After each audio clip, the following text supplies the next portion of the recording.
আজকের এপিসোডটা করলাম দেশের বর্তমান অবস্থা দেখে মাননীয় প্রধান উপদেষ্টার দৃষ্টি আকর্ষণ করছি। মাননীয় স্বরাষ্ট্র উপদেষ্টার দৃষ্টি আকর্ষণ করছি। আজকে দেশের যে অবস্থা, এই অবস্থা কোনো সভ্য দেশে চলতে পারে না। হাট বাজার দখল, বালুমহল দখল, যার যা যেভাবে ইচ্ছা সরকারি নীতিমালার তোয়াক্কা না করে বালুমহল থেকে নদী থেকে বালু কাটছে, তারপরে হাট বাজার দখল করছে, কিছু বললে মানুষকে মেরে ফেলছে, মানুষের জানমালের কোনো নিরাপত্তা নাই। আজকে যদি এইভাবে চলতে থাকে তাহলে কি হবে দেশের অবস্থা? আমরা তো চেয়েছিলাম শান্তিতে নোবেল পাওয়া, সারা বিশ্বের মধ্যে দুই একজনের মধ্যে একজন গুণীজন ডক্টর মোহাম্মদ ইউনূস স্যার, আপনার প্রতি আকুল আবেদন, আপনি শান্তিতে নোবেল পেয়েছেন, কিন্তু এই জাতি, যে জাতিকে নিয়ে আপনি খেলছেন, এই জাতি বড় হিংসুটে, এই জাতি বড় রাষ্ট্রদ্রোহী, এই জাতি নিজের ভাইকে স্বার্থের জন্য কবর দিয়ে দেয়, এই জাতি মানুষকে মারতে দ্বিধাবোধ করে না, পয়সার জন্য, টাকার জন্য। আজকে আপনাকে শক্ত হাতে হাল ধরতে হবে, না হয় এই জাতিকে কন্ট্রোল করতে পারবেন না। আমি দ্ব্যর্থহীন ভাষায় বলতে পারি।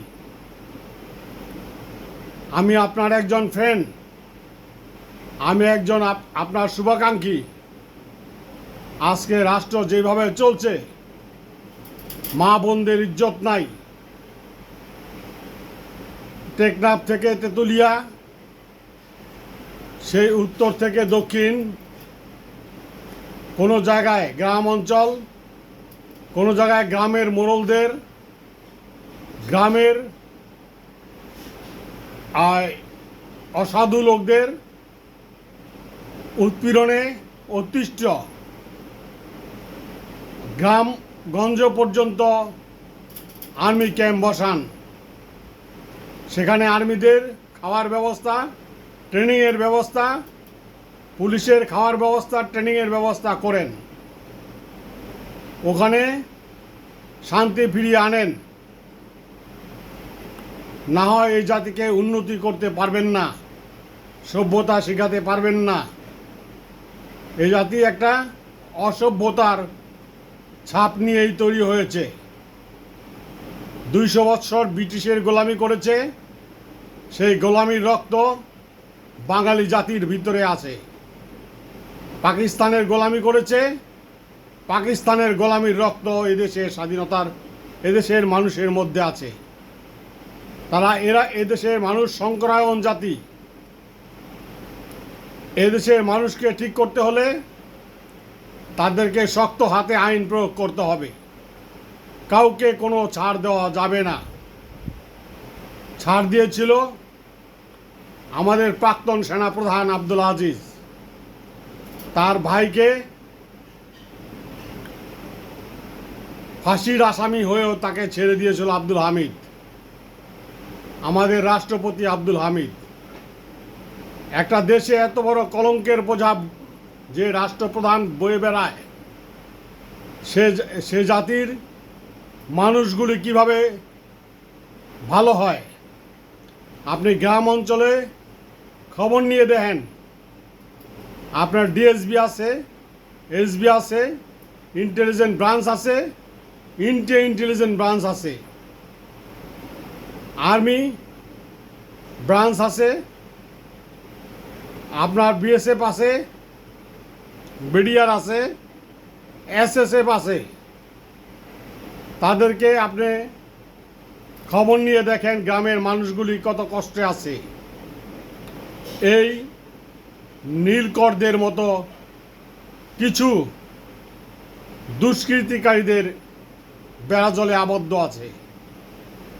তারা নুন আনতে পান্তা বুড়ায়, তাদের কাছে চাঁদা আদায় করে, তাদের জমি দখল করে, তাদের সুন্দরী মেয়েদেরকে ঘর থেকে তুলে নিয়ে যায়। বড়ই দুঃখ লাগে এই দেশে জন্মগ্রহণ করাতে। আপনি দয়া করে আর চুপ করে থাকবেন না, দয়া করে আর চুপ করে থাকবেন না। আন্তর্জাতিক কমিউনিটি নিয়ে রাশিয়া, চীন, আমেরিকা, তুরস্ক, ফ্রান্স, ইউরোপ সকলকে নিয়ে তাদের সাহায্যে বাংলাদেশ চলে। ইউরোপীয় ইউনিয়নের সাহায্য নিয়ে বাংলাদেশ চলে, জাইকার সাহায্য নিয়ে বাংলাদেশ চলে, আমেরিকার সাহায্য নিয়ে বাংলাদেশ চলে, রাশিয়ার সাহায্য নিয়ে বাংলাদেশ চলে, চীনের সাহায্য নিয়ে বাংলাদেশ চলে, চায়নার সাহায্য নিয়ে বাংলাদেশ চলে, মালয়েশিয়ার সাহায্য নিয়ে বাংলাদেশ চলে, তুরস্কের সাহায্য নিয়ে বাংলাদেশ চলে। তাদের ঋণের বোঝা ভারী হয়ে যাচ্ছে। এই ঋণের বোঝা আমরা সোজাবো কিভাবে? দুষ্কৃতিকারীরা যদি এইভাবে লুট করে, তাদের যদি কোনো শাস্তি না হয়, তাহলে কিভাবে হবে? কোকেন বেচছে, বাবা আসছে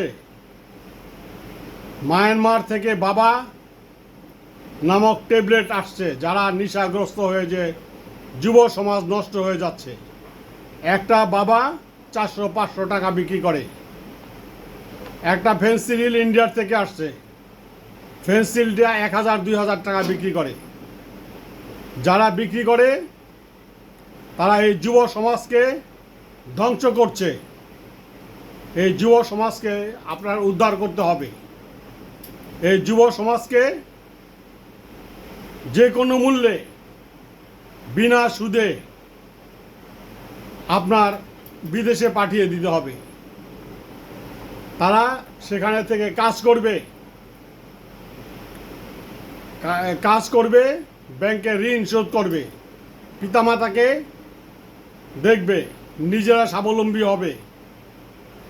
দেশকে, মানব সন্তান দেশের জন্য আশীর্বাদ, মানব সন্তান দেশের জন্য অভিশাপ নয়।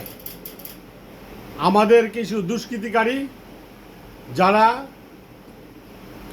নেশাদ্রব্য বিক্রি করে, মায়ানমারের রুট বেয়ে, মায়ানমারের পথ বেয়ে, ভারতের পথ বেয়ে যে সমস্ত নেশাদ্রব্য বাংলাদেশে ঢুকছে, আমাদের দেশের যুবক যুবতীরা এগুলি খেয়ে নষ্ট হয়ে যাচ্ছে। তাদের ভাইটাল ফোর্স নষ্ট করে ফেলছে, জীবনী শক্তি নষ্ট করে ফেলছে।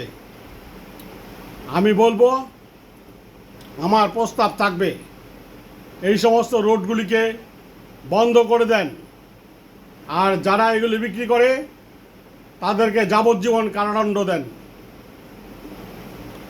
তাদেরকে যাবজ্জীবন কারাদণ্ড দিয়ে দরকার পড়ে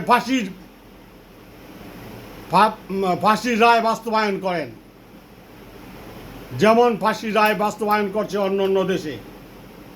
আফগানিস্তানে ফাঁসির রায় বাস্তবায়ন করছে। আফগানিস্তান কি ছিল? 200 বছর ব্রিটিশরা শাসন করেছে, সব নিয়ে গেছে। আমেরিকা শাসন করেছে। সে আফগানিস্তানে মরুভূমির পথ দিয়ে কয়েক হাজার মাইল তারা খাল খনন করেছে।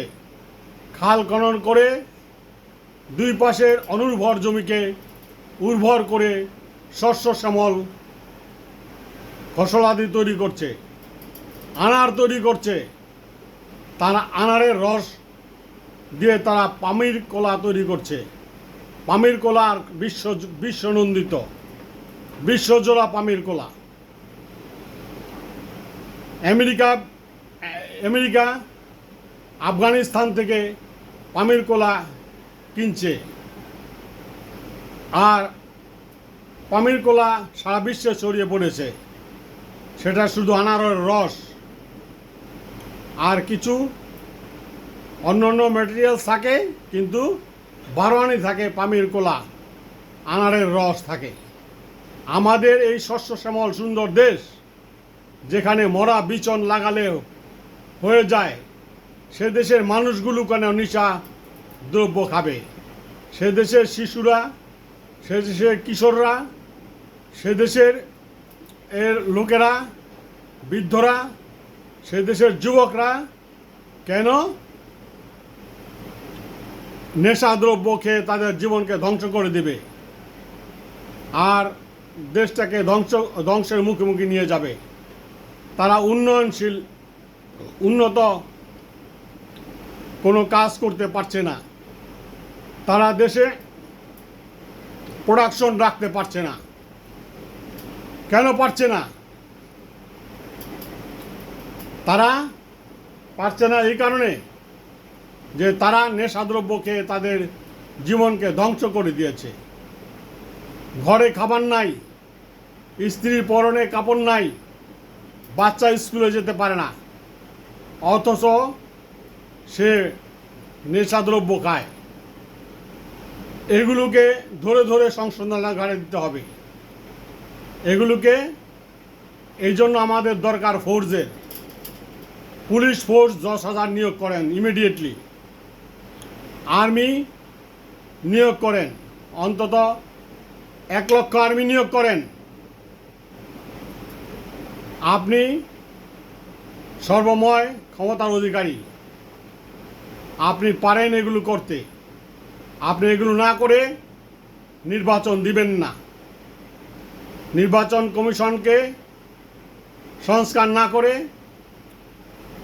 আপনি রাজনৈতিক দলের মধ্যে সংস্কার না করে, সকল বিচার বিভাগকে সংস্কার না করে, সকল কিছুকে সংস্কার না করে পূর্বের অবস্থায় পচা গলা নির্বাচন দিয়ে কোনো রকম সরে যাবেন না, কলঙ্কের বোঝা নিয়ে চলে যাবেন না। চিরদিন আপনাকে মানুষ ধিক্কার দিবে যদি আপনি এইভাবে কলঙ্কের বোঝা নিয়ে চলে যান। আপনাকে মরণপণ থাকতে হবে। আপনার উপদেষ্টাদের মধ্যে কিছু আছে ভারত বিরোধী, তারা হুইসপারিং করে। কেন? আমাদের ইউনিভার্সিটিতে পাশ করা, তথ্য প্রযুক্তিতে পাশ করা কিছু দেশপ্রেমিক ছাত্র নাই? তারা বুঝে না, তারা রাষ্ট্রবিজ্ঞান বুঝে না, তারা ফিনান্স বুঝে না, তারা তথ্য প্রযুক্তি বুঝে না, তারা রাষ্ট্র পরিচালনা বুঝে না। বুইরা হাবলারা বুঝে সব কিছু। বুইরা হাবলাদেরকে নিয়ে নিয়েছেন আপনার কাছে। ওই বুইরা হাবলাগুলি বাদ দেন, আপনি নতুন ছেলে পেলে নিয়ে আপনার ক্যাবিনেট গঠন করেন। আপনার প্রতি অনুরোধ রইল, দেশটাকে এইভাবে ছেড়ে দিয়ে চলে যাবেন না। আজকে আর কথা বাড়াতে চাই না, পরবর্তী কোনো এপিসোডে আপনার সাথে দেখা হবে। খোদা হাফেজ। ইনকেলাব জিন্দাবাদ।